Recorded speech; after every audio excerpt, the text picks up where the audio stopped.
Javier Farje, who is a journalist and Latin America analyst. He joins us live now from London. Thanks for being with us. Now, how are Bolivians reacting to the fact that another election is to be held? Well, first of all, we have, as Monica said from Buenos Aires, it's not very clear who is in charge in Bolivia. The head of the Senate should be the president, the interim president, but she has resigned, and her deputy as well. Now, the resignation has to go to the National Assembly, the National Plurinational Assembly, that is the Parliament, Senate, and Deputies Chamber, but they are both controlled by the ruling party, Mr. Morales' party, the movement towards socialism. They have to accept the resignation. If they don't accept the resignation, then there is a limbo in Bolivia. At the same time, the right-wing media, and I have been monitoring radio stations, particularly, allow me, Radio Global from Sucre, the capital of Bolivia, where they say that if the majority of members of both houses of parliament, that is, the ruling party members, do not accept the resignation of Mr. Morales, they should be kicked out of Congress. So what it seems to be clear is that this is an attempt to wipe out Mr. Morales' party from the face of Bolivia. Now, the sequence of events is very, very clear.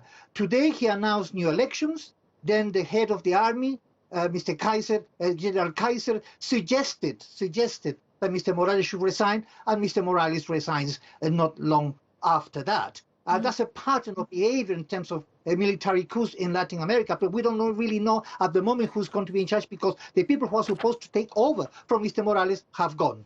Now, tell me how his resignation completely changes the political climate in Bolivia, given that he has been the president since 2006.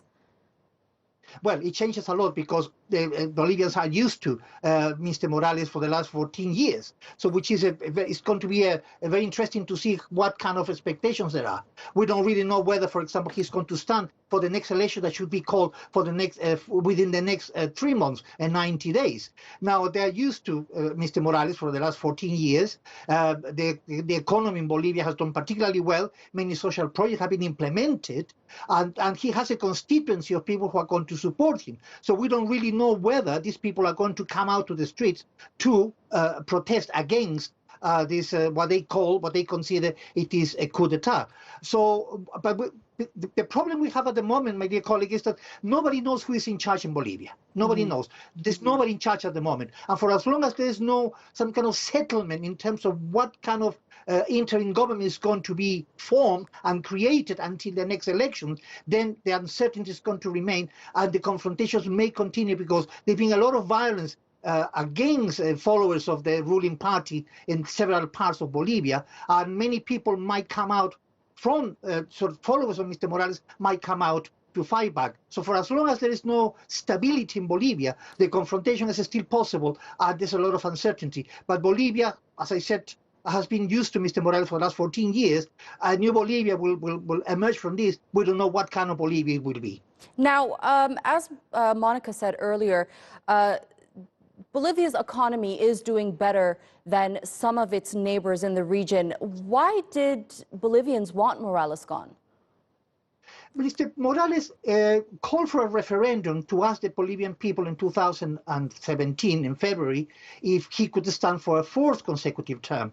He lost that referendum by a couple of percentage points, because many Bolivians believe that although they supported the project that he has led in the last 14 years, or until then 12 years, they want a new phase to continue that. But in November 2018, the Supreme Court decided to ignore that referendum and said that he could stand again, going against the result of the referendum. So many people got very angry about that, saying, look, we had a referendum. We were asked whether we wanted him to stand again. We said no, and then the Supreme Court changes all that. So there was that created a climate of uneasiness within Bolivia in terms of the continuity of this program. So basically, what many Bolivians saying, look, we agree with what you've done. We like the way the economy is going. We like the social project, but we need a new phase to do that. At the same time, the right wing in Bolivia has been well organized for the last 10 years, and they've been trying to get rid of Mr. Morales, left, right, and center. And they found this a good opportunity to do that. And it's very interesting to find out exactly what role the armed forces played this here, because the armed forces suggested he should go, and he decided to resign. We don't really know what role they are going to play and what role the U.S. is going to play. By the way, when the OAS, Organization of American States, said that there had been manipulation of votes, they hadn't produced yet any concrete evidence that this is the case. I'm not saying that was not the case. I'm saying they have not produced any evidence that this was the case.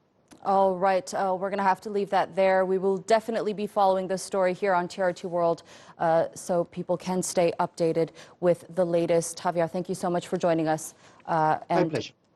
Keeping us up to date.